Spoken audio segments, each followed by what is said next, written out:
I'm going to pass it over to you. I've known this woman not even a month, but she has just amazed me leaps and bounds through her organization, through her heart for her people, the island that she's on, which I'll have her share, and then the organization she runs and the community she's a part of. So I'm going to mute myself and take it away, Shirley.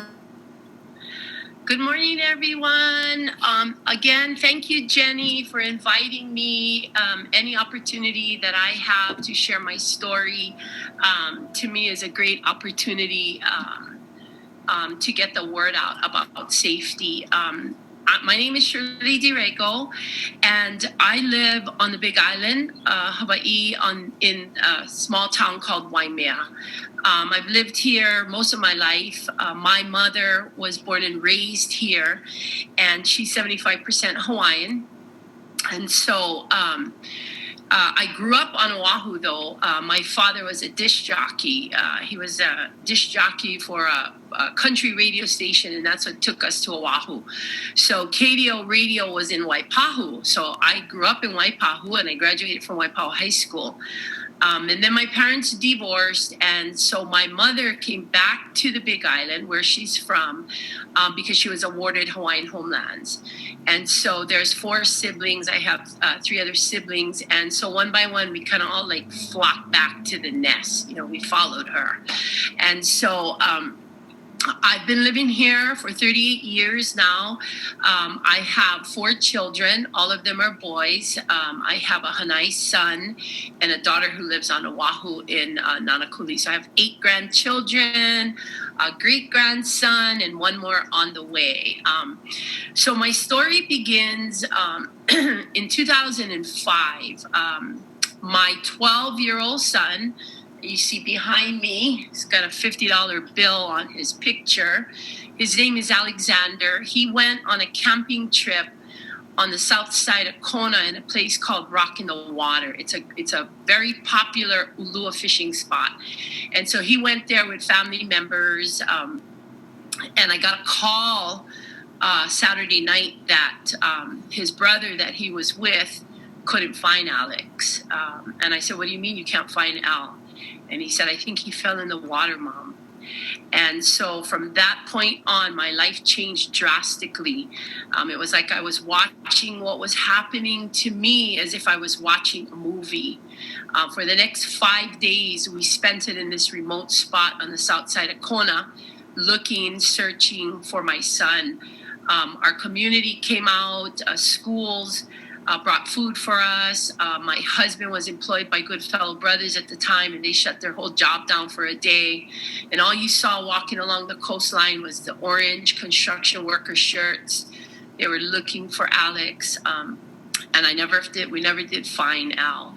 And I had to make a decision to leave that place because there were so many people with me. No one was leaving. No one was going home.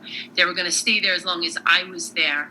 So 5 days after that, I accepted the fact that my son, if he wasn't in this world no more, and that if he wasn't near me and he wasn't with me, then the Bible says that, to be out of your body is to be in the presence of the Lord. And so that's truly what I had believed that.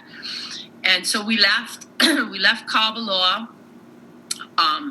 And life went on. You pick yourself up, and you dust yourself off, and you fill your lamp with oil again, and you just continue on.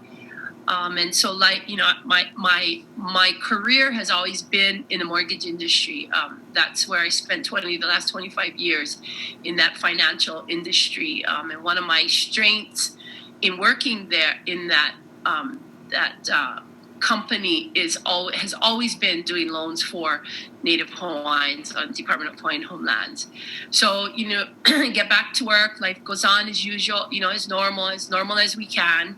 And then 5 years later, my youngest son, Duke, is going around the neighborhood here where I live with friends on a golf cart, and the driver makes a sharp left turn into a hidden driveway, and Dookie falls off. This is Dookie right here, that's him. And he falls off. He's 14 years old, and he hits his head so hard that he suffers irreparable brain damage. So 3 days later, we made a decision as a family to take Duke off of life support. He was air medevac down to Queens, where our family gathered. And friends and families from all over gathered, prayed with us. And so 3 days later, we took him off life support. Duke became a hero that day in our eyes because we donated his organs. He saved the life of 3 men and he gave sight to 2 women. So Duke was 14 when that happened, and Alexander was 12 years old. So in wanting to try to prevent accidents, because that's what it was an accident, it could have been prevented from happening to other children or other families, so you don't have to go through what I had to go through. In 2011, I was coming home from Oahu, and I was on the Hawaiian Airlines, and I picked up the in-flight magazine, and it said the next generation of guards, and it talked about a junior lifeguard. And so their mission was exactly what I wanted to do. So I created the Alex and Duke De Rego Foundation. That I created in 2011. And for the first 6 years, I basically supported the junior lifeguard program here on the Big Island. And what I mean by that is I gave them money.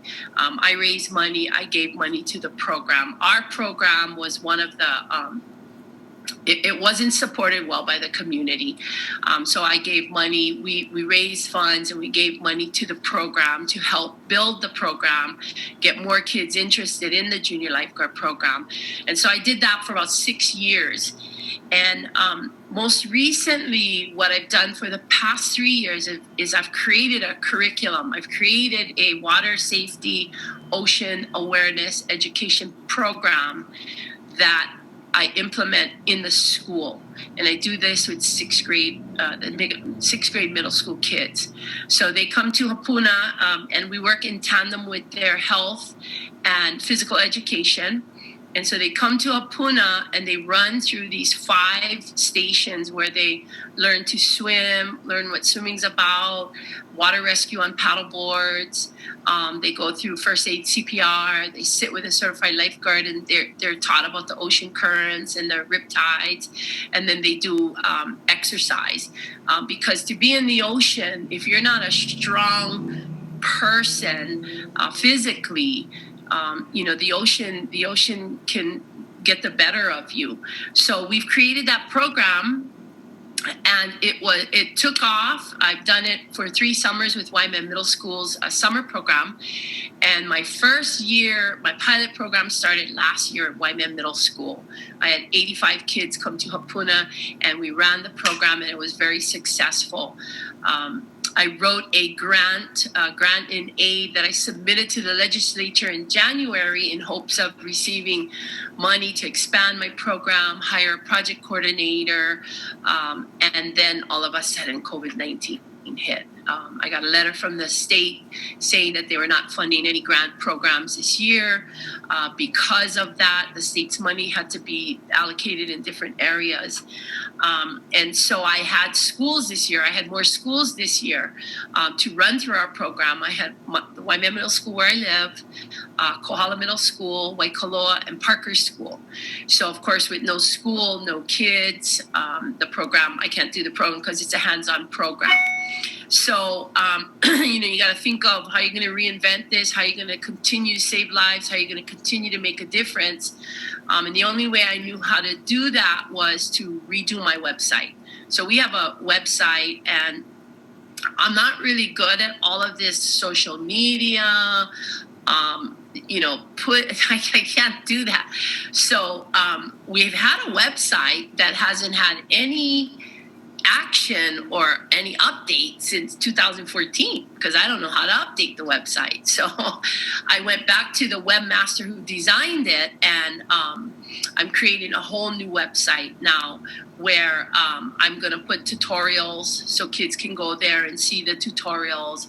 I have our water program on there, so donors, families, teachers can go to the website and see what we do.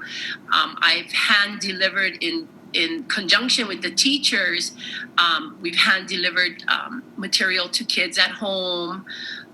There's a village down in Quahai by the ocean, homestead down there. There's 150 kids in that community. So I've hand delivered water safety education, information. So just to keep out the community and keep moving forward with the safety program. As hard as it is losing 2 children, September will be 15 years since my son Alex left, and May 31st was 10 years for Dookie's accident. My faith in the Lord is what has sustained me through this period of time. And so I just, to encourage other people to be an inspiration to my community is something I take very seriously. So that people, when they see me, they can see hope. That they know that there's hope. They don't have to go out and start a huge foundation or do anything, but they just have to know that there is hope. There is hope out there, and so. Speaking of which, this afternoon I'm headed down to a small area on the South Kohala coast called Mahukona. A 20-year-old boy went diving yesterday, and he was part of our junior lifeguard program, and they can't find him. So I'm going to go down there and, just try to encourage the family and the friends that were diving with him, to stay strong. Sometimes I think my presence there may not be the best because I've lost 2 kids. When people see me, they're like, oh, there's a lady that lost 2 kids. But, then I have to look on the better side of that and feel that hopefully I can bring some strength and something to them so that they know that, there's hope in this world, no matter what we go through.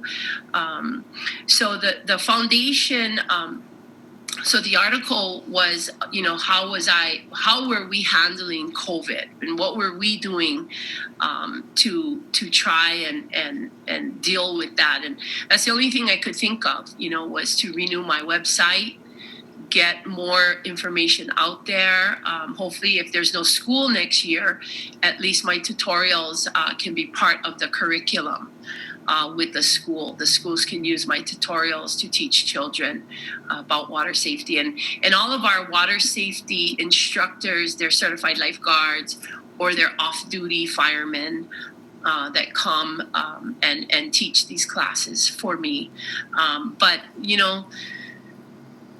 all I can do is just continue on trying to do the best thing I can, try to move forward in life. I had 2 choices, and I can understand. I can understand why some people don't want to have children. Losing a child is the hardest thing you can ever experience. It doesn't just affect mom and dad, grandma, grandpa, auntie, uncle. It affects the whole community, the teachers, the students, their friends, the lady from the grocery store. I met this lady one day who said, I know your son. I didn't know Dookie was your son. I seen it one day. I was coming out of the groceries and he ran up to me and he's like, oh, auntie, you need help with that. And so he put her groceries in the car. So, a child's life impacts the world when something happens to them. So for me to get that message across to kids. And I tell them if it doesn't feel good in there now, if it doesn't feel good inside of them, don't do it. There's a 13-year-old boy from Waikoloa at school. His friends dared him to jump off a rock at Hapuna. He didn't even know how to swim and he jumped. He died. He got sucked into the cave and he drowned. So I try to tell the kids, if it doesn't feel good, just don't do it. Peer pressure, but think about the people and the lives that will be impacted because of you. Now this 20-year-old boy who went diving up at Mahukona, I just got off the phone with a pastor right before I got on this call, and she wanted to know what to say to the group. They did everything right. They had the buddy system. They were diving with each other. There were 7 of them diving. There was a buddy. They did everything right. Sometimes the elements in this world can contribute to accidents. So and one of the things I tried to encourage her was to just encourage them, to let them know that everything they did right. And like that saying is, bad things happen to good people sometimes. We just live in a world where things like that can happen. So I just encouraged her to let those children know that was with him that they did the right thing. They did what they were supposed to. They were together. They're diving together, and I think he just got separated from them in a moment's time. In that area in Mahukona, the undercurrent is strong. So it's just the elements that he was dealing with yesterday, and so that's why I started the Alex De Rego Foundation, and my goal is to continue bringing water safety education, ocean awareness to young children, so it empowers them with life-saving skills to help to save their lives, to help someone else, and just to give them knowledge, because I believe you give a child knowledge. You equip them with knowledge and information. You've given them power. You've enabled them to be a powerful force in their life for good. And so that's kind of my story. I don't know if anybody has questions. I think I rambled on a little fast because I was nervous. No, not at all. We have about 10 minutes if anybody wants to ask a question. I know every week it's kind of changed on whether we have time or not for open panel, but if anybody wants to unmute themselves, raise their hand, or maybe put it in the chat, I can read it. Up to you. However, I did have a question, but if someone doesn't go first, then I'll ask. Well, hi, Shirley. My name is Mindy, and I just want to thank you so much for your story today, and thank you just for sharing about your boys and how they've inspired you to, in all that you just shared. I mean, you can hear your strength. So sorry for your loss, but you can hear your strength, like the strength of character that you have, that it's just like almost like this rod that just goes through you, that offers that calm in the storm of that people are dealing with. And I think so amazing how proactive you are in really helping other families. And in today, when you go to be an encouragement, like you said, sometimes I wonder if I should show up, because they'll just say, well, there's that lady again. But I gotta say, especially now,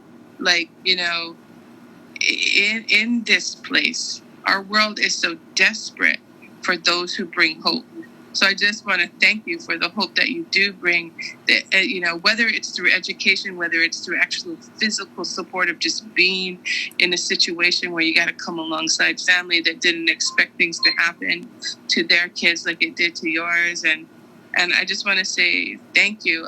The question that I have is, so if people want to contribute to your foundation, what do they do? There is a donation part on the foundation site, so you'll be able to donate right online. I think it's connected to PayPal, or there's the address there. The address is there, and so you could mail a check if you wanted to. What's the website, Shirley? So the website is Alex and Duke, it's long, DeRegoFoundation.com. Alex and Duke DeRegoFoundation.com. So the new website should be launched. They're trying to launch it by the end of the week. There is a donation. Thank you, Mindy, and our address is there as well. And I think there's going to be a place where you can put your address in or email, and then I can loop you in on our newsletters so you can see what's happening with the foundation, what we're doing. Another thing I didn't mention that I am a part of is I support the Rescue Tube Foundation out of Kauai. So our organization puts rescue tubes in remote areas on the Big Island.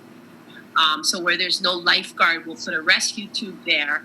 And so in the event of an accident, or someone is having a hard time, people on shore can grab the rescue tube. There was a group of young kids down in Pololu Valley, which is further north on our island in Kohala. And it's a beautiful hike down into the valley, Pololu. And the water's out there. I mean, the current out there is rough. And so these young kids from YWAM and Kona got in the water, and the young girl got caught. She got caught in a rip current, and it was taking her out to sea. And two guys grabbed our rescue tube, ran out, threw it to her. She held on to it, and they saved her life and pulled it in. And it just happened, two friends of mine were down there in Pololu and snapped the picture and texted to me. So, we anything that tries to minimize accidents by the shoreline is what I try to support. Fantastic. Awesome. Thank you. You're welcome. Thank you, Mindy.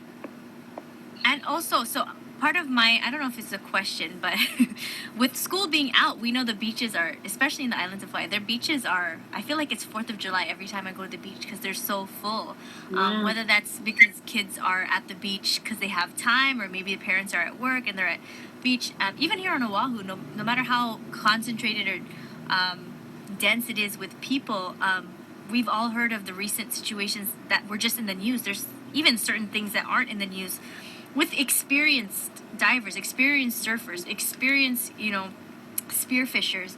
And other than your curriculum and organization, Shirley, on a lot of the other islands, where can people get educated about water safety?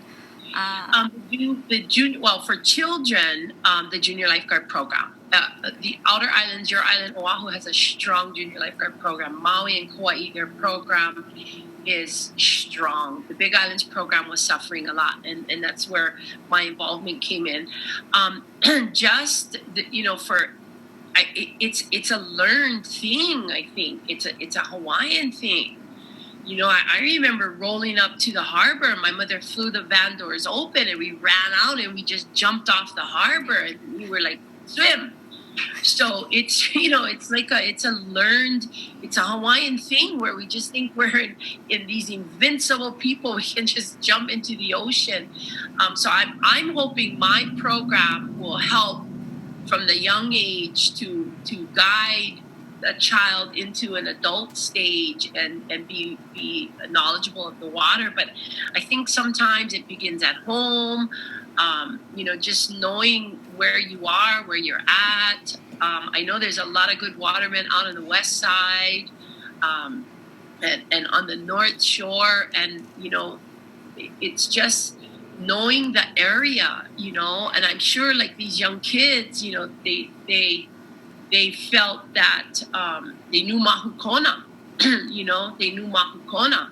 My uncle is 88 years old, and he knows there's a rip current that takes you straight out to the deep blue sea. Now, I don't know if you know that at 20 years old, but at 88, you probably do. So it's just being educated by the kupuna, knowing your surroundings. I don't think there's a lot of, when we researched it, there is not a lot of water safety programs. And so I'm hoping that my program can impact not only my island, but the state of Hawaii and the nation. Awesome. We had a question in the chat by Allison Knapp. She's on the mainland. And just since I have Allison on, Hanai, if you didn't catch that, that was like adopted. Yeah. Like not legally adopted, but kind of adopted. I didn't give birth to him. But he calls me mom. But the question was, what do mainlanders need to know before visiting Hawaii and other locations? Most travelers look to go. I would say that a lot of times you're Googling, or you want to go to the remote spots, to the places where nobody's at, so you can get good pictures, and you got to talk to the locals. You got to talk to the locals and find out. Pololu is beautiful. It's a beautiful hike down. It's a beautiful hike back up. That water is treacherous. And you've got to know that. That water is strong. I only go into it up to my knees. I don't venture any further out than that. But so talk to the locals. The mainland people come. Talk to the locals. Do your first beach at a state park where there's lifeguards. Talk to the lifeguards. Ask them. Get a feel from them, and listen. Listen. Sometimes you come from the mainland. I'm a fireman out there. I know how to swim. I know how to do this, but not in the Hawaiian water. And it's same for us Hawaiians. We go to the mainland. Respect the beaches there. Talk to them, because the local people there who have lived there for most of their life, they know that. My son, last night I was asking him about that mahukona. I said, if where would the current take the boy? And he said, south, Ma. And so that's quite high where we live.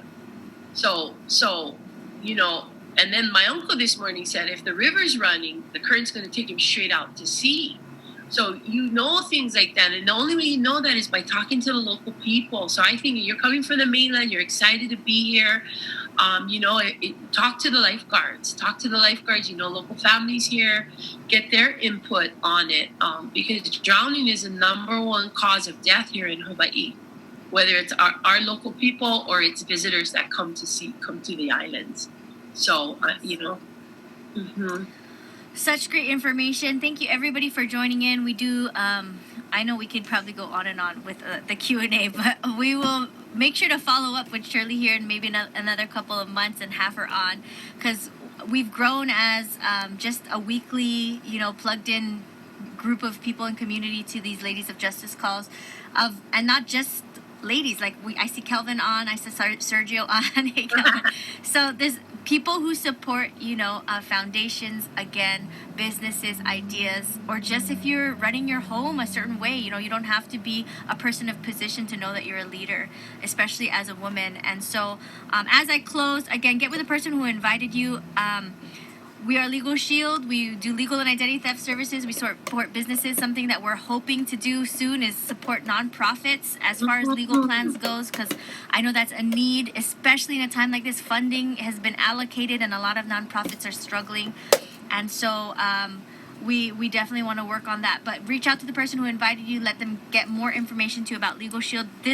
Every Wednesday at 11, we feature a Lady of Justice, which is basically a woman in their community, spearheading a cause, spearheading a foundation, a business, a dream. And so tune in next week again at 11 o'clock Hawaii time. Again, for those of you on the mainland, do the math. Anywhere between 3, 4, 5, or 6 hours of a difference, which we do. We have, I think, Florida. We have St. Louis on the call. We have, who else is on the call from the mainland? Allison's in California right now, so appreciate you all for chiming in. This will be available on replay. If you want someone to listen to it who wasn't on here, please message me or the person that invited you on so we can get you that replay, and that will be available to you. Aloha, everyone. Again, my name is Jeni Emson. We'll see you next week. Ladies of Justice Wellness Wednesday. Thank you so much, Shirley, and everyone who chimed in. Aloha. Aloha. Thank you. Thank you, Shirley. You're welcome. Have a great day.